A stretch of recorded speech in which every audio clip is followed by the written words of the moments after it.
8वी माझ्या भाषणाचा विषय आहे डॉक्टर बाबासाहेब आंबेडकर। खरंच आज मी जे बोलत आहे ते विश्वरत्न ज्ञानरत्न ज्ञानाचा तंग सागर स्वाभिमानाची धगधगती मशाल विश्वरत्न डॉक्टर बाबासाहेब आंबेडकर यांच्यामुळेच।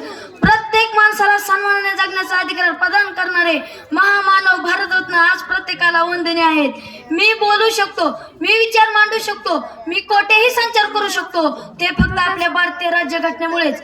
सबंध जगामध्ये आपला भारत देश श्रेष्ठ आहे, कारण आपला भारत देश बाबासाहेबांनी लिहिलेल्या घटनेवर चालतोय आणि याच घटनेमुळे आपल्या देशातील प्रत्येक नागरिक सन्मानाने राहू शकतो। नमन त्या पराक्रमाला, नमन त्या देशप्रेमाला, नमन त्या ज्ञान देवतेला, नमन त्या महापुरुषाला, नमन अशा आपल्या बाबासाहेबांना। ज्या काळात माणसाला माणूस म्हणून जगता येत नव्हते त्या काळात बाबासाहेबांनी सर्वांना आधार दिला होता। अंधार होता ज्यांच्या नशिबी त्यांना प्रकाशाचं दान दिलं, अंधार होता ज्यांच्या नशिबी त्यांना प्रकाशाचं दान दिलं। तुमचे मानावे किती उपकार तुम्ही देशाला संविधान दिलं, तुमचे मानावे किती उपकार तुम्ही देशाला संविधान दिलं। डॉक्टर बाबासाहेब आंबेडकर यांचे काम खूप मोठे आहे, त्यांच्या पुढे चंद्र सूर्यही छोटे आहे। मोजू तरी कशी उंची बाबासाहेबांच्या कर्तृत्वाची, मोजू तरी कशी उंची बाबासाहेबांच्या कर्तृत्वाची। तुम्ही जगाला शिकवली व्याख्या माणुसकीची, तुम्ही जगाला शिकवली व्याख्या माणुसकीची। कोणाला जमणार नाही अशी क्रांती करून दावली, कोणाला जमणार नाही अशी क्रांती करून दावली। जातीयवादाला देऊन टक्कर चौदार उंजळ भरून दावली, जातीयवादाला देऊन टक्कर चौदार उंजळ भरून दावली। विश्वरत्न डॉक्टर बाबासाहेब आंबेडकर यांच्या देशाला खूप मोठे वरदान आहे।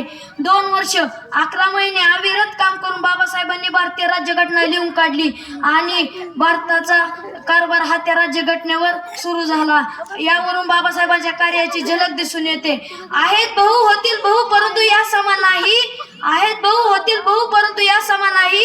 जोपर्यंत पृथ्वी तलावर चंद्र आणि सूर्य आहे तोपर्यंत बाबासाहेबांचे काम असेच अमर राहणार आहे, असेच अमर राहणार आहे। लहान थोरांपासून बाबासाहेबांच्या कार्याचा सर्वांना अभिमान आहे।